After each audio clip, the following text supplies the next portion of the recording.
పెందుర్తిలో భూ కబ్జాదారులకు count down ప్రారంభమైందా? అక్రమ నిర్మాణాలపై ఎమ్మెల్యే పంచకల్ల రమేష్ బాబు ఫైర్. చెరువులు, కాలువలు, ప్రభుత్వ భూముల ఆక్రమణపై భారీ చర్యలకు రంగం సిద్ధం. పెందుర్తిలో భూ కబ్జాదారులకు కౌంట్ డౌన్ ప్రారంభమైందా? అక్రమ నిర్మాణాలపై ఎమ్మెల్యే పంచకల్ల రమేష్ బాబు ఫైర్. చెరువులు, కాలువలు, ప్రభుత్వ భూముల ఆక్రమణపై భారీ చర్యలకు రంగం సిద్ధం. విశాఖపట్నం జిల్లా పెందుర్తి నియోజకవర్గంలో భూ ఆక్రమణదారుల గుండెల్లో వణుకు పుట్టించే పరిణామాలు చోటు చేసుకుంటున్నాయి. కార్మిక నగర్, తమ్మిరాజు చెరువులు, గెడ్డలు, కాలువలు, పార్క్ స్థలాలను కబ్జా చేసి అక్రమ నిర్మాణాలు చేపడుతున్నారనే ఆరోపణల నేపథ్యంలో స్థానిక ఎమ్మెల్యే పంచకర్ల రమేష్ బాబు స్వయంగా రంగంలోకి దిగారు. జీవీఎంసీ 97వ వార్డు పరిధిలో ఆక్రమణలకు గురైన ప్రాంతాలను అధికారులతో కలిసి పరిశీలించిన ఎమ్మెల్యే ప్రతి అక్రమ నిర్మాణాన్ని గుర్తించి వివరాలు సేకరించారు. గత నెల రోజులుగా మీడియాలో వస్తున్న వరుస కథనాలపై స్పందించిన ఆయన క్షేత్రస్థాయిలో పరిస్థితిని స్వయంగా పరిశీలించడం రాజకీయంగా, పరిపాలనాపరంగా ప్రాధాన్యత సంతరించుకుంది. ఈ సందర్భంగా ఎమ్మెల్యే పంచకర్ల రమేష్ బాబు ఘాటుగా స్పందించారు. తప్పుడు సర్వే నంబర్లు చూపించి నకిలీ పత్రాలు సృష్టించి లక్షలు ఖర్చు పెట్టి ఇల్లు కట్టినా చట్టం ముందు అవన్నీ చెల్లవు. ప్రభుత్వ భూములను కబ్జా చేస్తే ఎంతటి వారైనా వదిలిపెట్టాం. అక్రమ నిర్మాణాలన్నింటినీ గుర్తించి కూల్చివేస్తాం అని స్పష్టం చేశారు. ప్రభుత్వ భూములు, చెరువులు, కాలువలు ప్రజల ఆస్తులని, వాటిని కొందరు వ్యక్తిగత ప్రయోజనాల కోసం ఆక్రమించడం సహించబోమని హెచ్చరించారు. ఈ వ్యవహారాన్ని జిల్లా కలెక్టర్ దృష్టికి తీసుకెళ్లి ప్రత్యేక తనిఖీలు నిర్వహించి కఠిన చర్యలు తీసుకుంటామని వెల్లడించారు. అయితే మరోవైపు నిజమైన పేదలకు ప్రభుత్వం పూర్తి స్థాయిలో అండగా ఉంటుందని ఎమ్మెల్యే స్పష్టం చేశారు. అర్హులైన వారు ఎంఆర్ఓ కార్యాలయాన్ని సంప్రదిస్తే టిట్కో ఇల్లు లేదా ఇంటి నిర్మాణానికి అవసరమైన రుణ సదుపాయాలు కల్పించేందుకు చర్యలు తీసుకుంటామని తెలిపారు. పేదరికం పేరుతో ప్రభుత్వ భూములను ఆక్రమించే రోజులు పోయాయి. అర్హులకు న్యాయం చేస్తాం, కానీ ఆక్రమణలను మాత్రం ఏమాత్రం ఉపేక్షించమని ఎమ్మెల్యే తేల్చి చెప్పారు.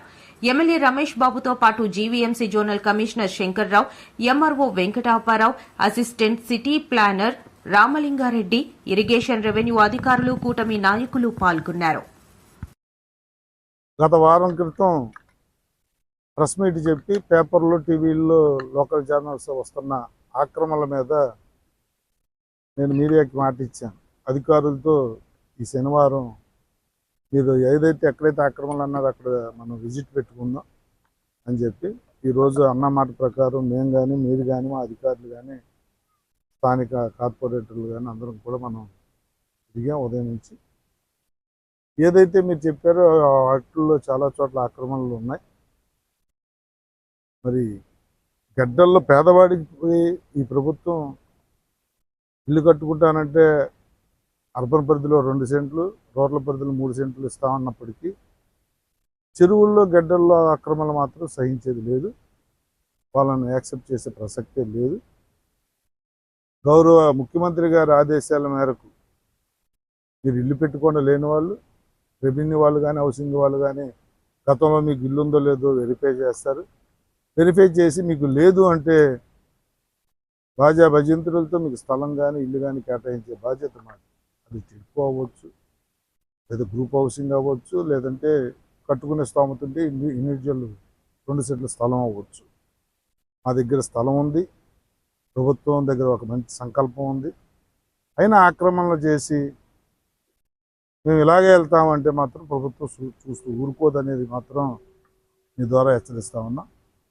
ఈరోజు ఏదైతే మేము నోటీస్ చేశామో ఈరోజు సాయంత్రం కానీ, రేపు కానీ కలెక్టర్తో కూర్చుని వారిని కూడా ఒకరోజు మార్నింగ్ విజిట్కి రమ్మని మళ్ళీ వారికి కూడా మనం చూపిద్దాం. ఎలా చెరువుల ఆక్రమణకు గురవుతున్నాయో, ఎలా గడ్డల ఆక్రమణకు గురవుతున్నాయో, ఎలా కాలువలో ఆక్రమణకు గురవుతున్నాయో, శ్మశానాలతో సహా ఏది వదలకుండా, పార్కులతో సహా ఏది వదలకుండా ఎలా ఆక్రమణకు గురవుతున్నాయో ఒక 10 పాయింట్లు మనం నోటీస్ చేసి కలెక్టర్ని కూడా ఆ రోజు తీసుకొస్తాను. ఈ వారంలో కలెక్టర్ గారికి చూపించి ఎన్ని వందల కోట్ల ప్రభుత్వ భూమిని మనం కాపాడుకోవచ్చో ఎక్స్ప్లెయిన్ చేసిన తర్వాత చర్య మొదలవుతుంది. నేను ఒకటైతే చెప్తా ఉన్నాను, ఏ పార్టీ అనేది నాకు సంబంధం లేదు. ఆక్రమదారుడు, హక్కుదారుడు ఈ రెండే మా దగ్గర ఉంటాయి. కలెక్టర్ గారికి కూడా ఆ రోజు మీ ముందు అదే చెప్తాను. ఎరాఫేరీలు లేవు, ఎవరిని కూడా కాపాడే ప్రసక్తి లేదు. ప్రభుత్వ భూమి ఆక్రమించిన వాడు అయితే 2 రోజులు లేట్ అవ్వచ్చేమో కానీ చర్య తీసుకోవటం మాత్రం పక్క. ఏదైతే మెయిన్ గడ్డల్లో ఆక్రమించుకున్నారో వాళ్ళని వదిలే ప్రసక్తి అయితే లేదు. ఎందుకంటే భవిష్యత్తులో వాళ్ళు ఎంతో ఖర్చు పెట్టి పక్కా ఇల్లు కట్టేసుకుంటా ఉన్నారు. అది చాలా అమానుష్యం. భవిష్యత్తులో ఎప్పుడు కూడా డాక్యుమెంట్ మీకు చెల్లదు, మీకు డాక్యుమెంట్ రాదు. మీరేదో పక్క సర్వే నెంబర్ వేసి ఇంకేదో చేసి మీరేదో ప్లాన్ తెచ్చుకుని ఇల్లు కట్టేసినంత మాత్రం సంబరం చేసుకోవాల్సిన ప్రసక్తి లేదు. నిజం కొన్ని రోజుల తర్వాత నిగ్గు తేలుస్తాం. కలెక్టర్ గారు వచ్చిన తర్వాత పక్కా యాక్షన్ స్టార్ట్ అవుద్దని తెలియజేస్తాం.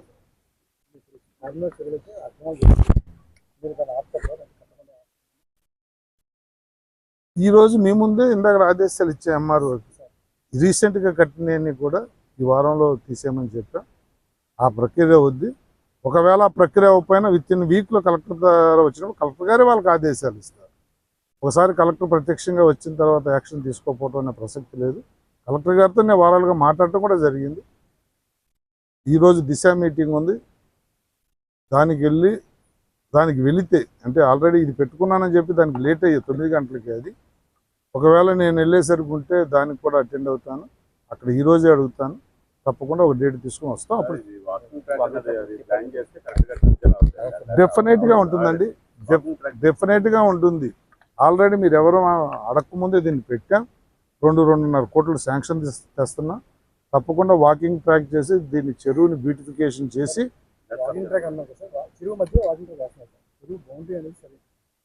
చెరువు మధ్యలో ఏం కాదండి. ఇప్పుడు మామూలుగా నాటడానికి ఇది పెట్టుకున్న దారి కానీ ఇదంతా చెరువే అవుద్ది. వాకింగ్ ట్రాక్ అనేది చుట్టూ బౌండరీ వస్తుంది అంతే తప్ప మధ్యలో వాకింగ్ ట్రాక్ రాదు. ఇదంతా కూడా ఇంకా డెప్త్ చేసి పక్కన చెరువు రైతులకు కూడా నీరు ఇచ్చే విధంగా దీన్ని బాగా డెప్త్ చేస్తామని కూడా చెప్తాను.